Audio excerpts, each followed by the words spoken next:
Good evening, everyone. And thank you for joining us at the Northern Virginia Republican Business Forum online. This is our second one. We did one with Michael Pack about 2 weeks ago, right before the movie on Clarence Thomas kicked off. That was a really successful evening, and we'll have another fun evening tonight. First, I'll turn it over to Mike Ginsberg to give you a little background on SUV GOP. A couple of points about the meeting. We unmute everyone, or excuse me, we mute everyone coming in just so there's no background noise and as the conversation is going on and Mike McCormick is giving his presentation. And usually Sherry Ellen Laban is our beautiful master of ceremony. She's out this evening, so I'm in charge. So that's very dangerous. Mike Ginsberg, let me turn it over to you and give us some background on SUV GOP and NVRBF, please. Sure. Thanks, Ron. Appreciate it. And welcome everybody to tonight's forum. Really appreciate your being here. NVRBF, the Northern Virginia Republican Business Forum, is a project of SUV GOP. And SUV GOP this is our third year of operation. It's hard to believe we've been around for that long, but we're in our third year of doing things, and it's been a really fun ride so far. The last 2 years we've spent, looking at trying to solve the problem of the suburban voter, which has been a real problem for the Republican Party in Virginia and, to an extent across the country. 2016, 2017, 2018, certainly that issue raised its head here in Virginia, Northern Virginia, the suburbs of Richmond, Tidewater, etc.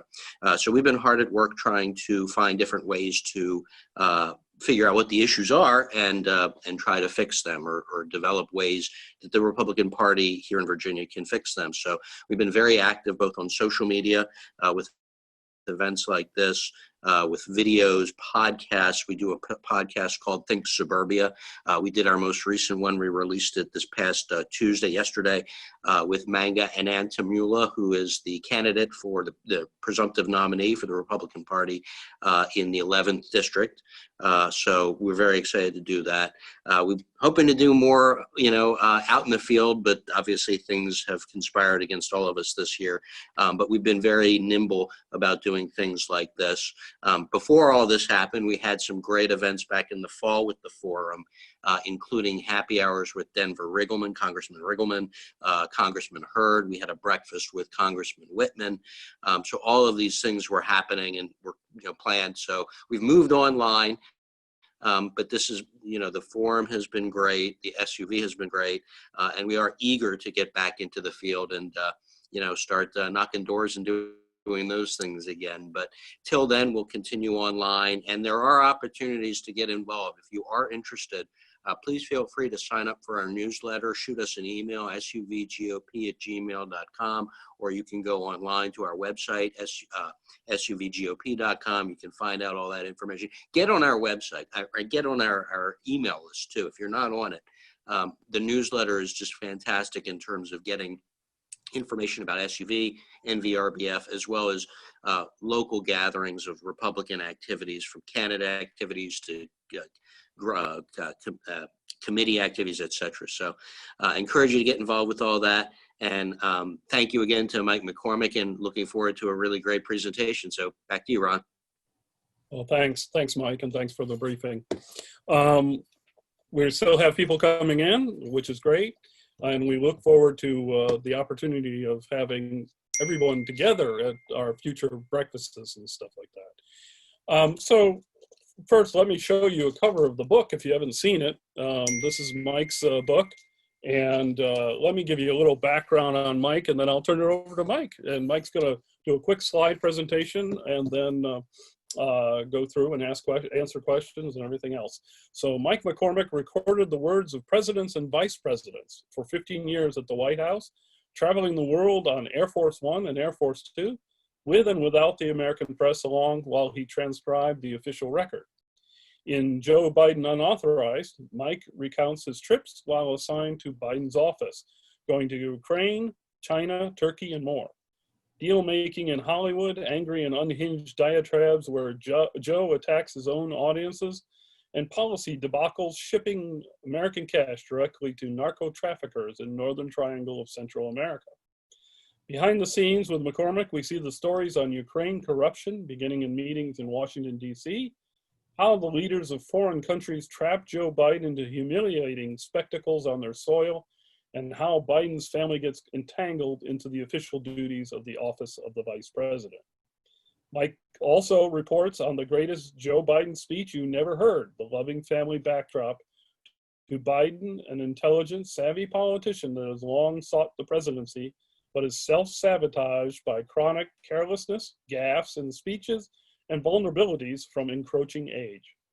Mike McCormick is also the author of 15 Years, a Deplorable at a White House Memoir, detailing his years working for Presidents Bush, Obama, and Trump. He lives with his wife and children in the Washington, D.C. metro area. All right, Mike, take it over. Here's Thanks, your book. Ron. Let's hear why you started and all the why you decided to write this book and the background and lots of insight in Joe Biden.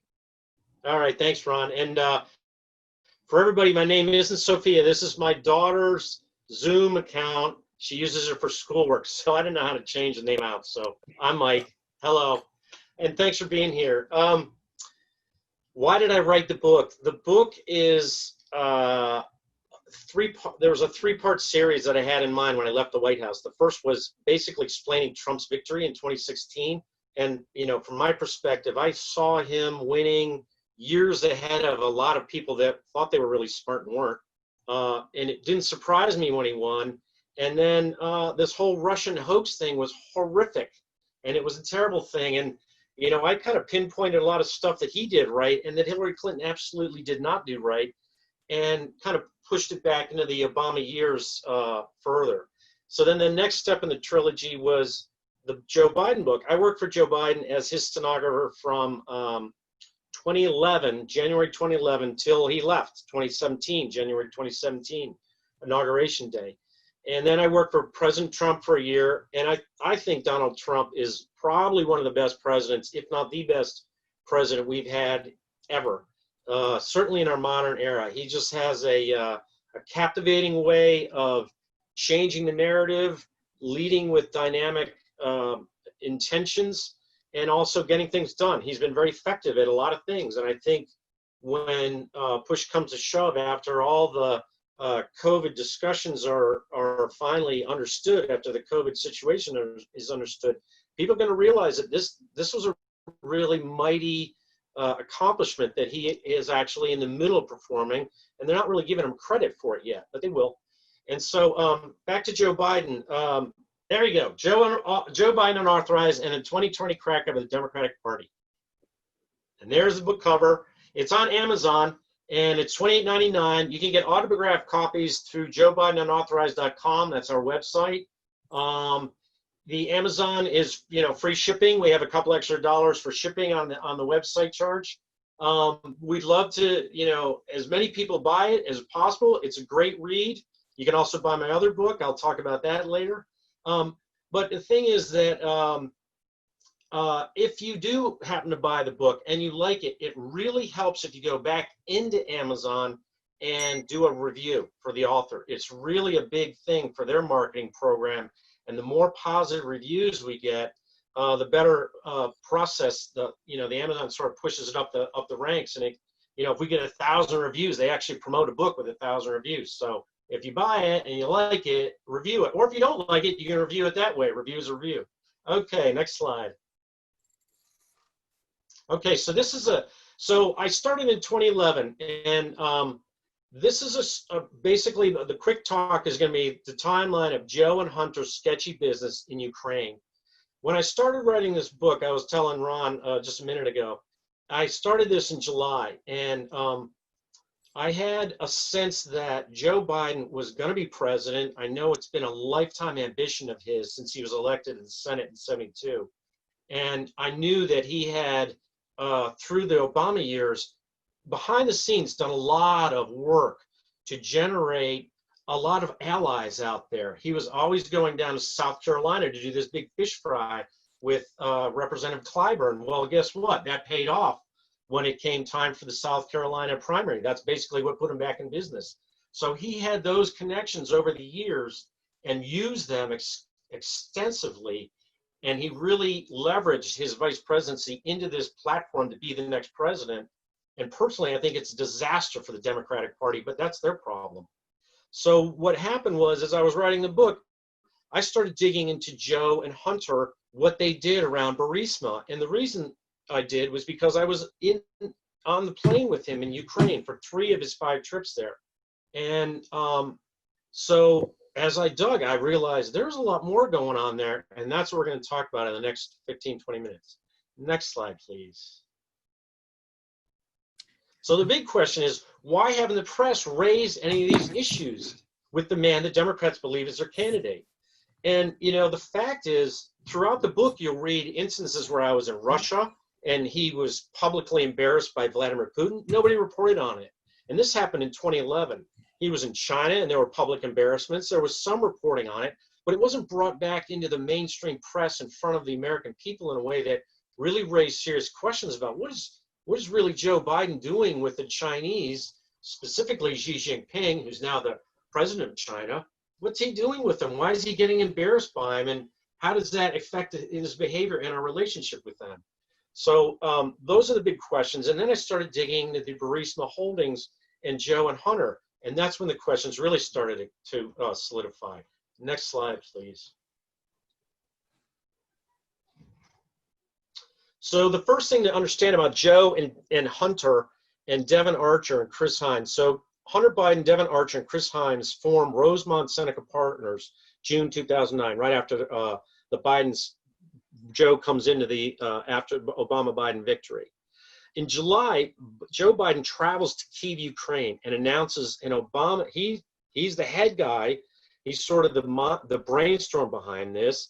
He's leveraging his experience through his Senate Foreign Relations Committee chairmanship into saying, well, I know all about Ukraine. I know this is important. So he leverages it into announcing the Obama administration working group for Ukrainian energy security, because at the time Russia was cutting off the pipeline flows of Ukrainian natural gas to Europe. So it was kind of an international incident they were creating, and they were using Ukraine sort of as like this, you know, they really sort of beating up on Ukraine's infrastructure at their leisure. And so Joe wanted to go in against Russia and counter that. So then on the sideline of that, there's a guy named Mykola Zlotchevsky. He's the founder owner of Cyprus-based Procity Investments, which then owns Burisma Holdings. And that's who Hunter Biden wound up working for, as did Devin Archer. It was Ukraine's largest private natural gas company. Private natural gas company is important. And then he gets named Ukrainian Minister of Ecology and Natural Resources. At the time, the leader of Ukraine was kind of a pretty corrupt Russian puppet. And so there's a lot of corruption, a lot of oligarchs. So, you know, this guy gets in charge of the oil company there, basically the natural gas company. So in March 2010, Hunter Biden, now this is the beginning of the Joe Biden lie, what I call the Joe Biden lie throughout this thing. Joe Biden came out day after day, time after time, with me listening to him in speeches, and talked about his relationship with his kids and made it sound like he was a great dad and they were great kids. And I don't doubt any of that. But there was a lot going on with Hunter Biden that wasn't public. And I didn't really learn about it until I read in this summer, there was a really good article written by a guy written in the New Yorker magazine by a guy named Adam Entus. And I knew Adam from the White House. He used to work there in the Bush years for, I can't remember exactly who he worked for. Not AP, but Reuters. He worked for Reuters. And so, smart guy, did a great job getting Hunter Biden basically to come out in kind of a confessional. Well, the stuff that he talked about in there was shocking to me. I couldn't believe that Joe Biden was out there talking about his son like he was a leading light of the community, while behind the scenes, all this stuff was going on. So in March 2010, Hunter Biden ends 7 years of 12-step sobriety with a vodka binge. And that just started a downward slide. And basically, The Biden family was covering that up for years. And in my opinion, that was a big reason for the Burisma Holdings episode. In 2013, also in this article, Hunter Biden relapses after another unsuccessful rehab attempt.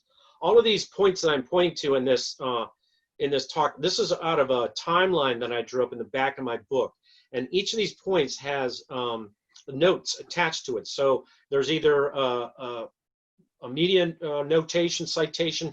A lot of it comes from the White House, and some of it comes from Adam Entis's article in New Yorker.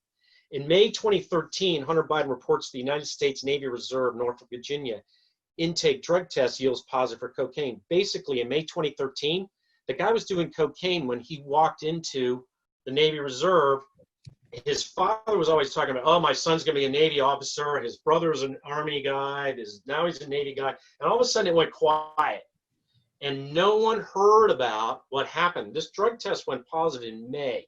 It wasn't until October 2014, that Hunter Biden publicly acknowledged that he was no longer in the Navy Reserve because of a positive cocaine test. Next slide, please. So then in December 2013, Hunter's no longer in the Navy. No one knows about it. He gets on a plane with his dad and travels to Japan, China, and South Korea. I was on that plane. And this came up in Peter Schweitzer's book that was so good. It was about, I don't remember exactly the title. It was about the corruption in, the kind of the ruling class in DC. And he's since written a book specifically about Biden's family, and it's pretty eye-opening there too. So he jumps on this plane. He comes over. We're on the plane. This is the first time I've ever traveled with Hunter Biden. I've never met him, don't know him, but he used to travel a lot with the vice president on domestic trips. I only traveled with the vice president on foreign trips. So I would go to Moscow, or I would go to China, or I would go to Ukraine, but I never went with Hunter Biden on any of those trips except this one to China. And it came out and it looked bad. And he actually did some business there on behalf of Rosemont Seneca Partners. Remember, this is December 2013, and he's still struggling with addiction behind the scenes. And they're trying to shrug off what's really going on behind the scenes. And everything looks great in front of it. The re-election went well, and it's a year after, and everything is, Joe is actually at this time, you have to understand, he has his eye on running for president in 2016. So he wants everything to look good for him. The other thing that's important that happens in December 2013 is pro-democracy demonstrators occupy the Maidan Square in Ukraine. And that's a big deal because that starts this sort of the chaotic events that lead to Burisma Holdings, Joe Biden's involvement. January 2014, the owner of Burisma Holdings, Szlachecki, sees what's coming and seeks to westernize Burisma Holdings with international board member. He names former Polish President Aleksander Kwasniewski to the board. So this is January 2014. At this point, Joe Biden's connection to Burisma Holdings is pretty tenuous. He's in charge of this White House group. But suddenly Burisma Holdings pulls in this Polish guy. Joe Biden and Aleksander Kwasniewski are best buddies. They worked together a lot in getting Poland into NATO in the early 2000s. Then Kwasniewski came over here and was like a guest lecturer at Georgetown. Hunter Biden went to Georgetown. Joe Biden was always talking about his close association with Georgetown. And Joe Biden, I think, had suddenly a close associate who was in this board member, who was on this board with Burisma. February 19th, 2014, the Navy Reserve sent a letter to Hunter Biden and said, you're out. Positive cocaine result, and there was no official announcement. And basically Hunter Biden didn't dispute what he was charged with, and he just accepted it, and that was it. No word out of the White House, no word out of the Navy. This is one of those questions that the press should have asked. Somebody should have said something. The Navy knew. I guarantee Joe Biden knew at that point in time that his son was no longer in the Navy. They never said anything. And somebody in the press should have said something, or somebody should have told the press, but they just held it for some reason. So this is where the mainstream media protects the Obama White House. And it's pretty, at the time it seems, oh, it's just kids having a private problem, but it's not really that. February 20th, this is interesting. So the very next day, there's all these demonstrators in this Maidan Square. Yanukovych is the president of Ukraine. He starts shooting them and killing them, like by the hundreds. And it's brutal. Joe Biden gets on the phone and calls him. And Joe Biden had a bit of an association with him through international meetings and things. And so he got through to this guy. He says, look, if you continue to kill these people, we will get to you, and you will face a trial in the International Court of Justice, just like the guys in Milosevic down in Yugoslavia did, the former Yugoslavia in Serbia. So it really freaked out Yanukovych. The next day, next slide, please. So then Yanukovych flees to Russia.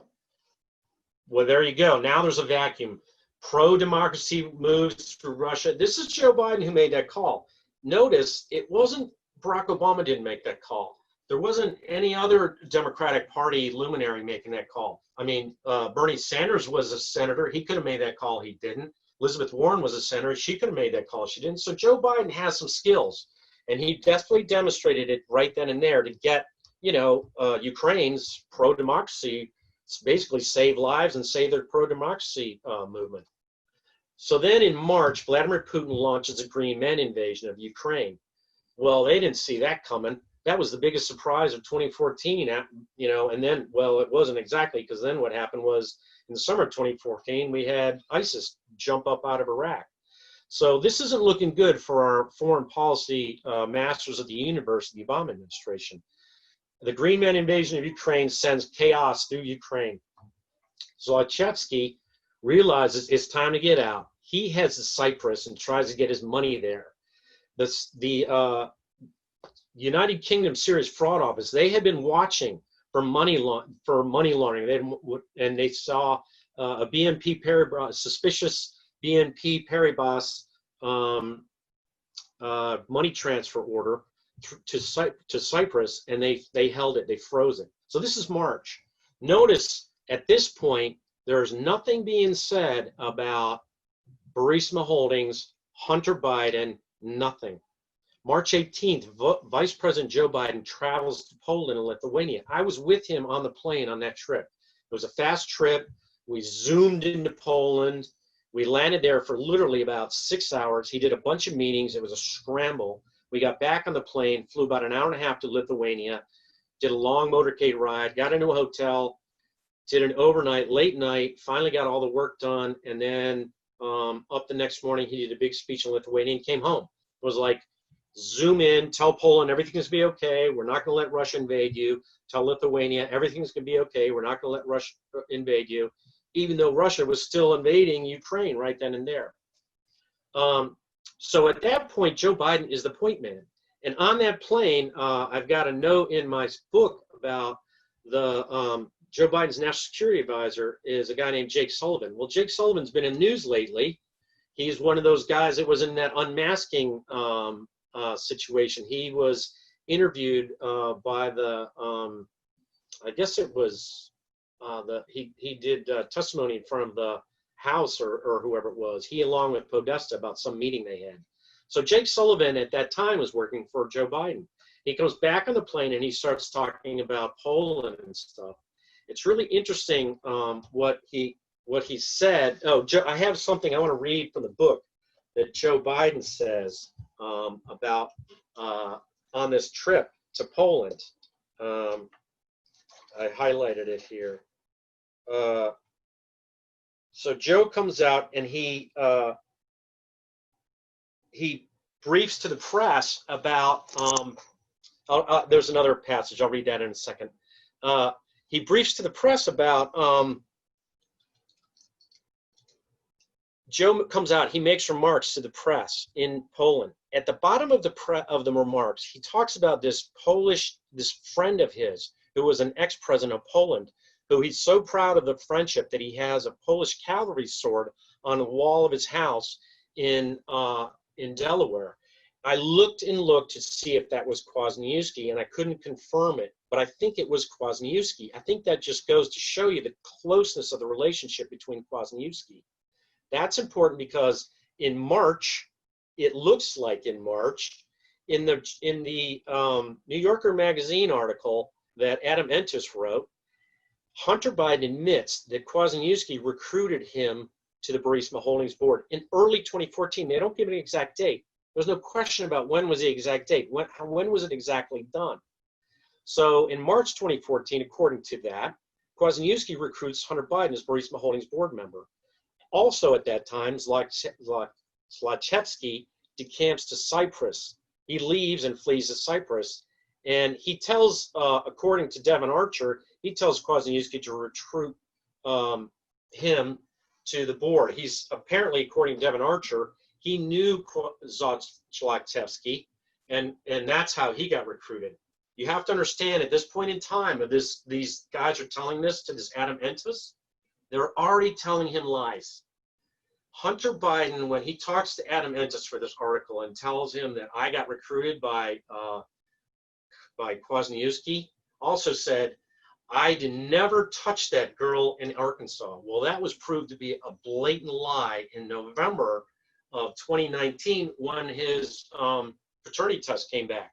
So he's lying on that count about the paternity test that proves him to be a liar. Well, we're going to believe him on this. So, we're dealing with a guy who's really pushing the limits of our trust here. Next slide, please. So in April 2014, a London judge freezes all UK assets of Brasidi and Burisma. So the money's frozen in London. This is now a really important part of this whole transition. This is the part where Joe Biden, in my opinion, on his way over to Poland, gets in touch with Kwasniewski, because when he's in Poland, he starts making all these speeches about, we're going to help Ukraine with its natural gas supply. Remember, he was in charge of that White House natural gas program. Well, he's still promoting that, and he goes over and he starts talking about it in Poland. He's now planning a trip to Ukraine, and he's talking about, we're going to help the natural gas supply. We're going to help the natural gas supply. So this has become out in the public. He's saying this. Behind the scenes, Devin Archer on April 15th makes a Waves appointment for a meeting with Joe Biden the following day. So that's April 16th, 2014. At 12 p.m., Joe Biden departs the White House with a full staff contingent to speak at the Boston Marathon bombing commemoration. He spoke there at the year anniversary of Boston Strong. And that was a big speech for him, and it was a big promotion. Remember, at this time, he's still thinking he's going to be president in 2014. He's trying to get all the great publicity he can. And so this is a great day for him. All his staff leaves the White House. They go with him. He was there in the morning, but they leave about noon, and they head up there. The speech is at 4:30, and then he comes back later that evening. The speech is at like 2 in the afternoon. So he comes back. I'm not even sure if he came back to the White House or he just came back to Washington and went straight from Andrews to the Naval Observatory, his residence. But because he's out of the building, at 4:30 p.m., President Barack Obama convenes a meeting in the Roosevelt Room with his brain trust, David Axelrod, David Plouffe, Jim Messina, and probably Dan Pfeiffer. And I think they did it to specifically exclude Joe Biden. That meeting, and I know this because I looked into the White House visitor logs, and I saw this in their visitor logs. I was like, wait a minute, they're having a meeting after, without Joe Biden there? And I made sure, I went through all the visitor logs and made sure that, wait a minute, Joe Biden was not there. They knew it. They set the meeting up a week ahead of time. Remember that at this time, Axelrod, Plouffe, and Messina are all working in private business. They're all in their own, they've got their own companies doing, consulting. So they come back to the White House as consultants. And so they have to check in through the White House Waves process. But what's his name? Pfeiffer doesn't have to do that. He doesn't have to check in. So they have this meeting. To me, this is really important. They know at this time, I think, this is the President of the United States. He knows there's something going on with Joe in Poland and Kwasniewski. He knows there's something going on with Devin Archer and Hunter Biden, because Devin Archer has a Waves appointment for the next day. It's hard to tell who made the Waves appointment first. Did Devin Archer made it because they found out about the Obama meeting, or did the Obama meeting happen because they knew Devin Archer and Hunter Biden were in on this, and they sort of had to. So Joe had to call them in and say, "You guys got to come in for a meeting. They're having a meeting about us." So a lot going on behind the scenes here that Joe Biden and the press they didn't report on any of this. None of this gets reported. April 16th, 7:30 a.m. David Axelrod breakfast with the vice president's residence. So he goes straight from this Barack Obama meeting to have breakfast with Joe Biden. I've looked through the other visitor logs. I haven't looked through every single one from 2012 on, but that's the only time that I've seen David Axelrod go to the vice president's residence. He goes in and out of the White House a lot, but that's the only time. And that's a really big deal because David Axelrod and Joe Biden don't like each other.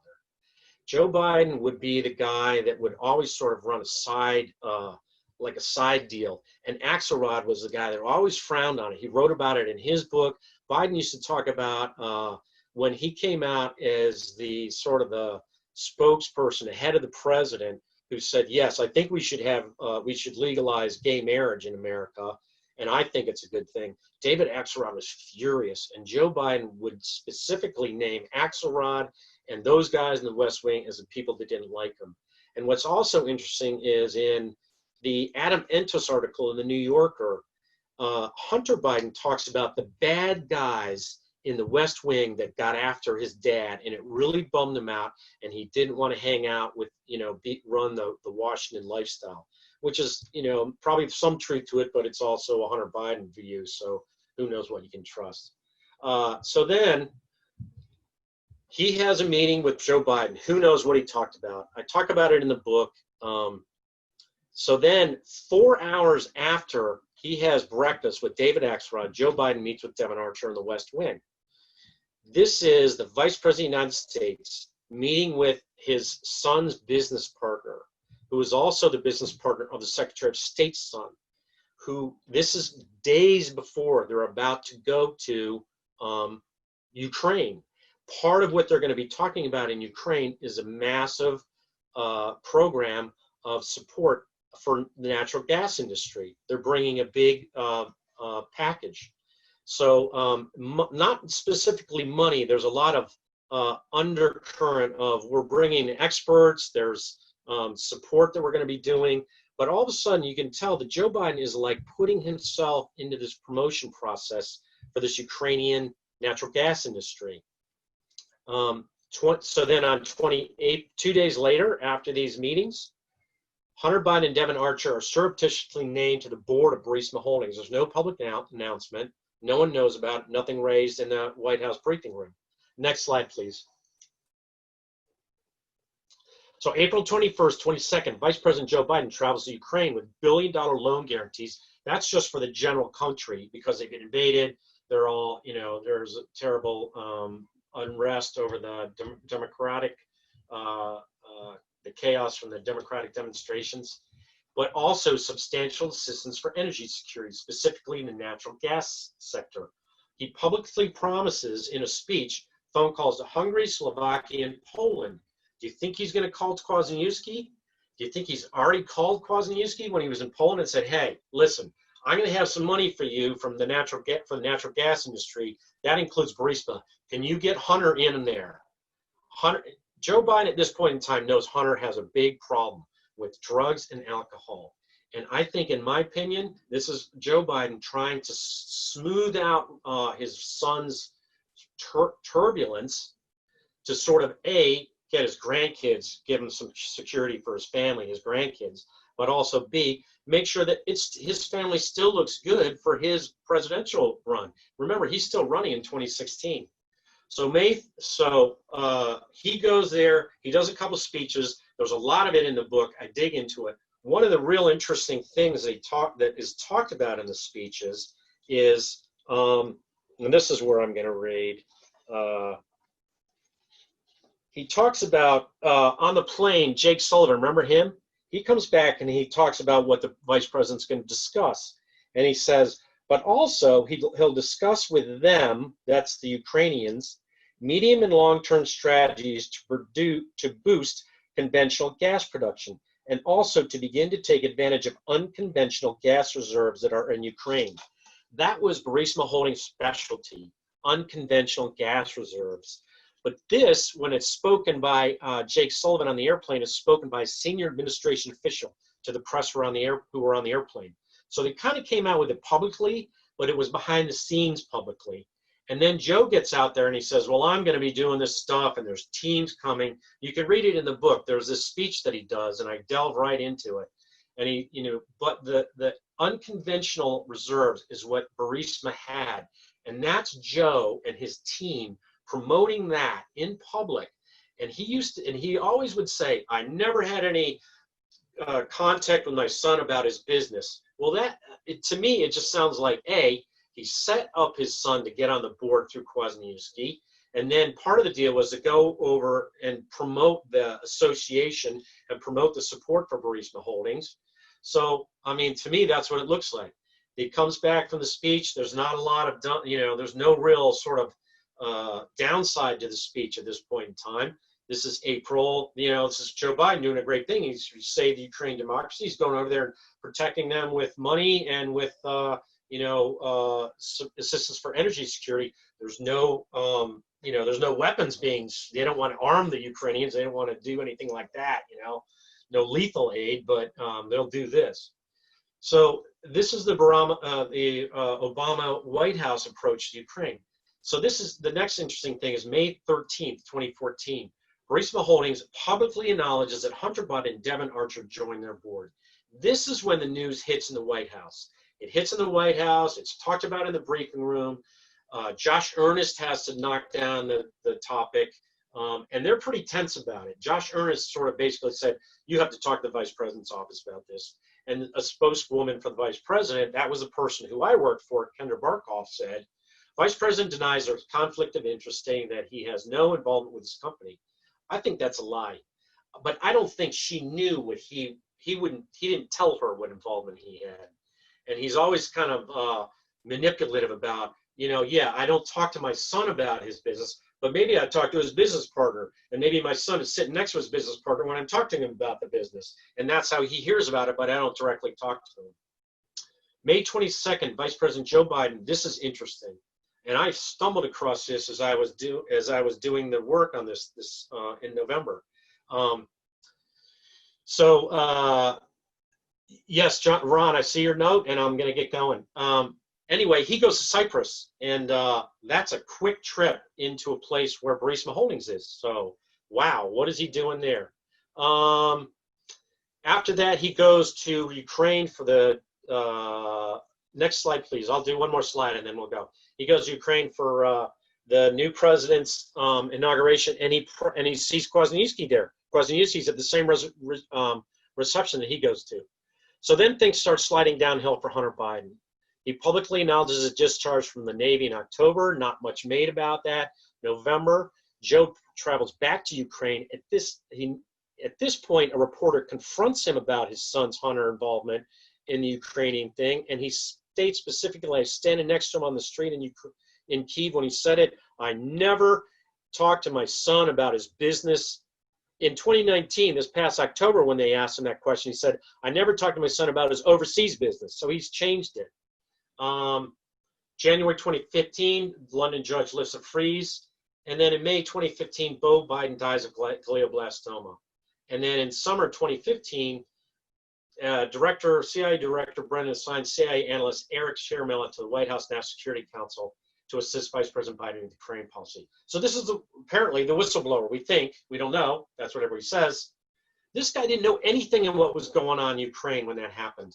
And so there was no way he should have made that assumptions that he made based on the fact that everybody's assuming Joe Biden knew nothing about Burisma. But in fact, in my opinion, he was all tied up in it.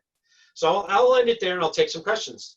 As everybody can see, the book is very in-depth on how Joe gets entangled, Hunter gets entangled, and then the money starts flowing to Hunter and his partner. One of the first things, if anybody's got questions, if you'll just take the time and you can type them into the chat box, and then we'll read them out loud and present them to Mike. But also in the book, you go into how Joe Biden is really not respected around the world, even though his whole premise is, I've been in foreign relations, I've been chairman of the Foreign Relations Committee for ages. But you go into detail of Putin, Xi Jinping,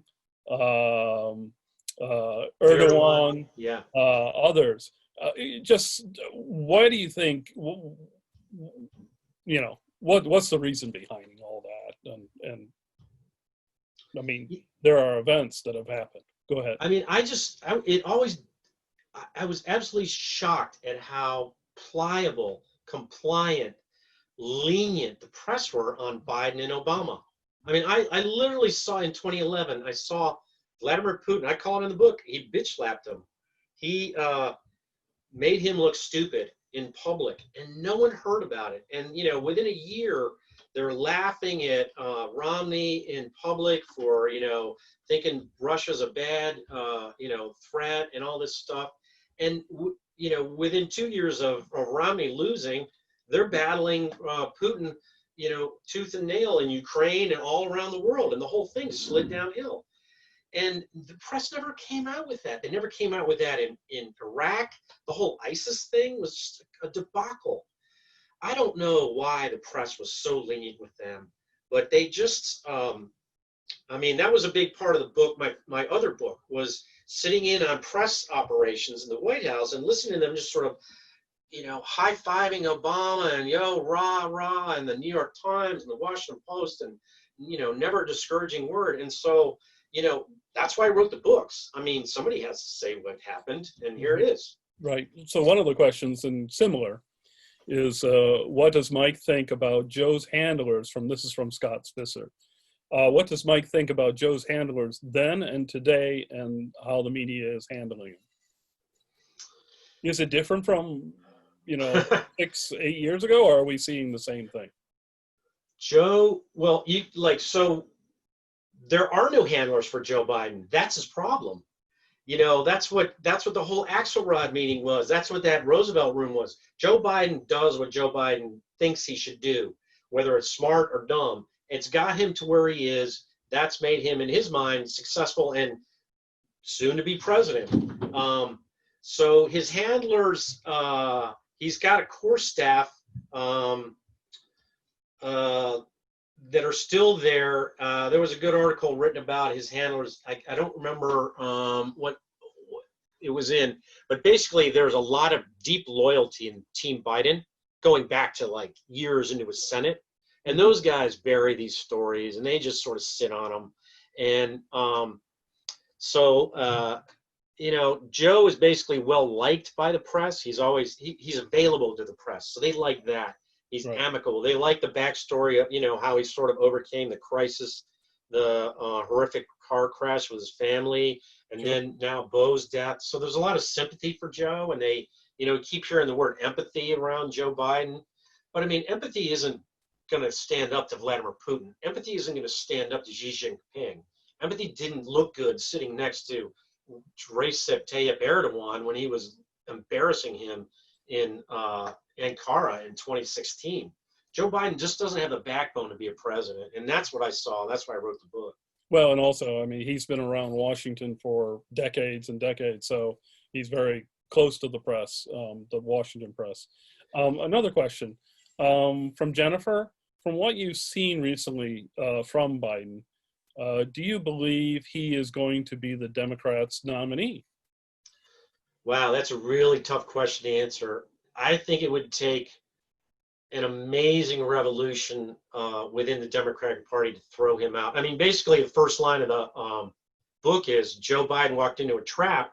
And at the end of the book, I don't want to spoil it for you, Ron, but the trap image returns, right? Okay. And Joe Biden's not the only one walking into the trap. So, I mean, the Democratic Party is, that's why I rephrase it, the Crackup of the 2020 Crackup of the Democratic Party.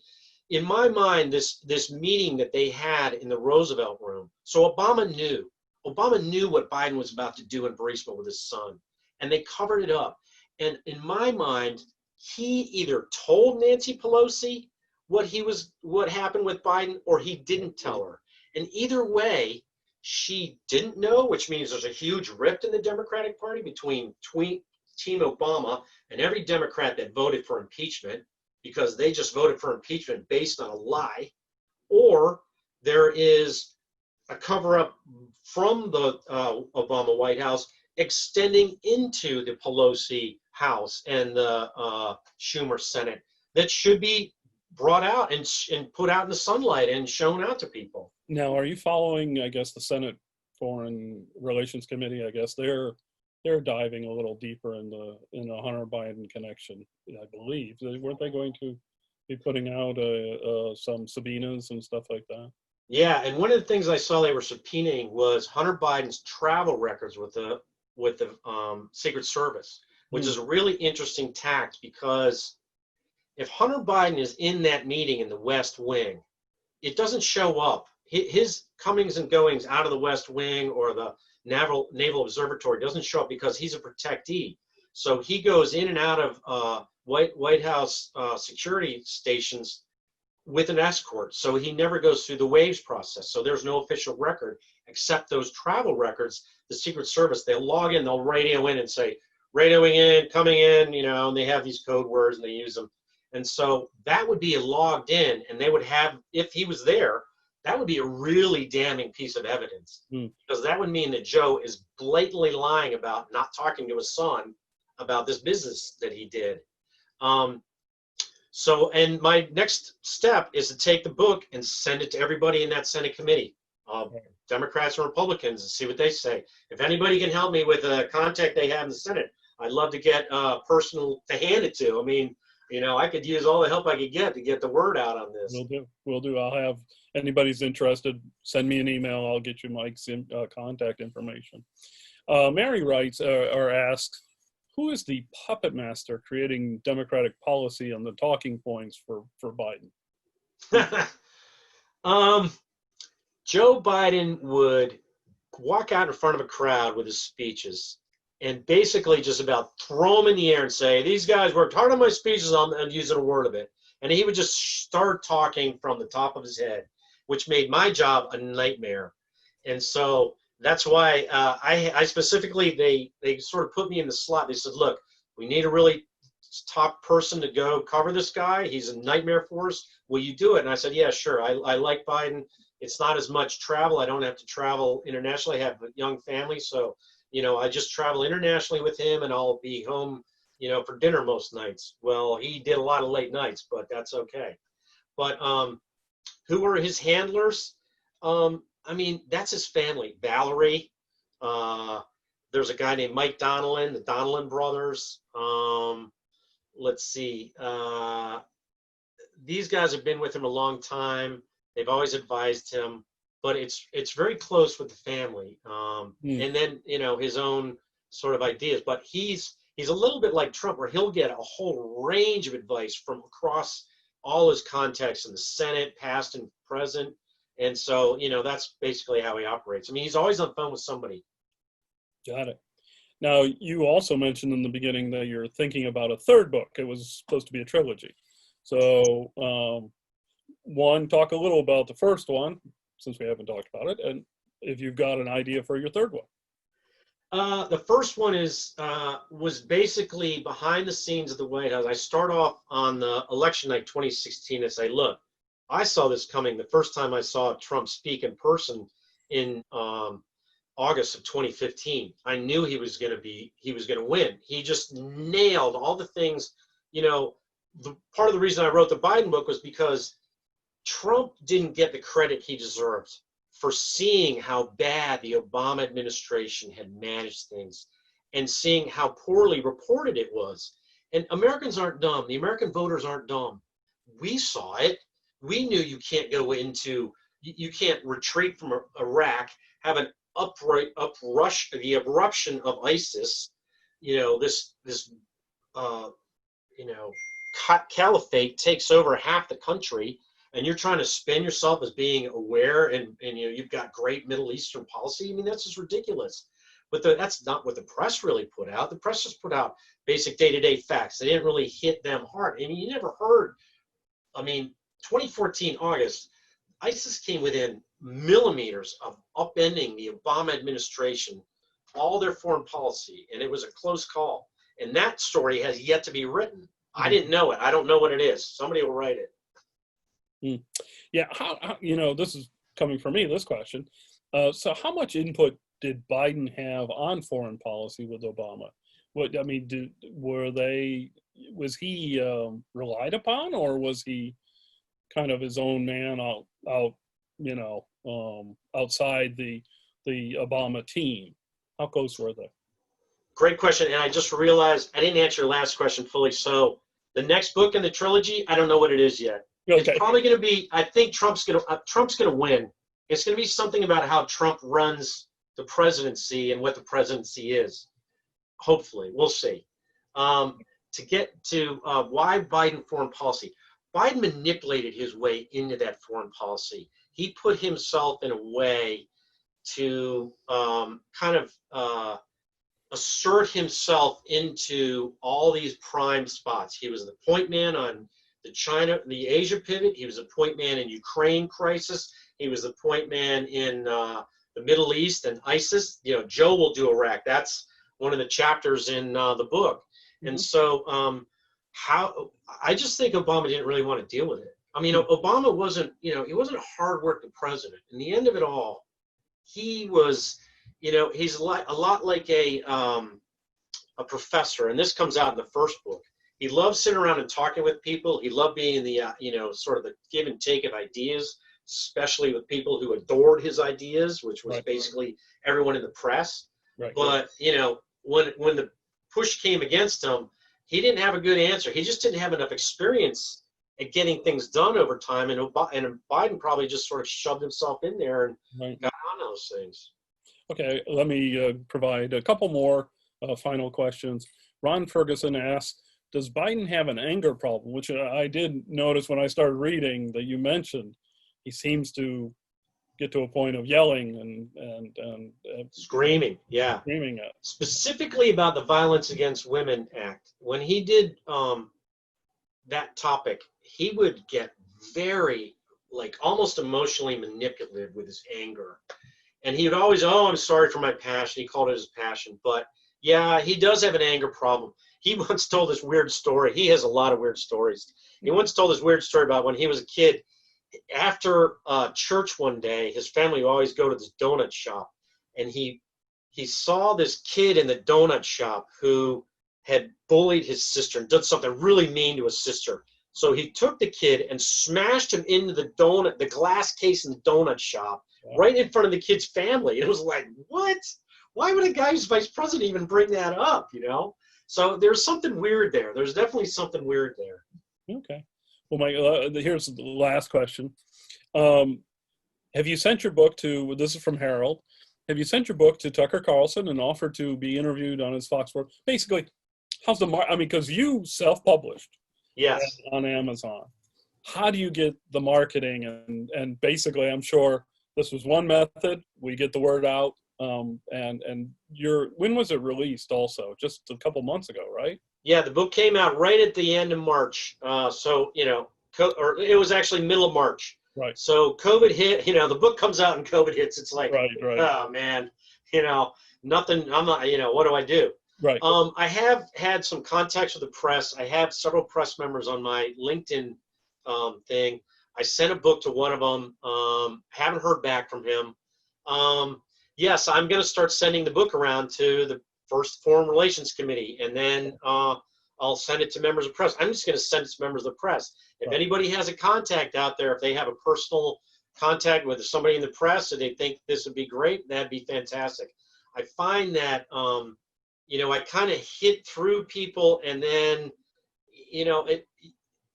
I'd love for people to read the book, give me some feedback, try to get, the word will get out, and I really appreciate this effort tonight to help you do that. Sure. I'm happy to do it, Mike. And here's, I had one last question they pleased to ask. Do you feel, or do you think that Biden mental capacity and he's becoming senile, or is there any, when you were working with him, did you ever see any in that direction?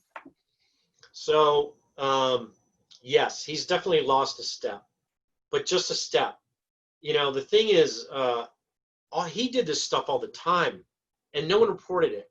You know, I mean, I would hear him do goofy stuff, and it was just like, oh my God, I can't believe he's doing it again. It was so hard. He was so hard on his staff. The decisions he made and the loopy kind of process. I mean, I talked about that trip we took to Poland. It was this hectic trip. It was one thing after another, and all of a sudden, his handler people are saying, we've got to get to a pickle shop. He wants to go to a pickle shop. We've got to work in the pickle shop. And I'm thinking, are you kidding me? We haven't even touched, you know, we got to get out of here. We still got, you know, Right. And they kept talking about the pickle shop. Right. So, I mean, there's always something about Joe Biden there that's just a little, there's a screw loose, you know, not a whole load, kind of one tool to sharpen the shed or whatever. Well, here's the book again.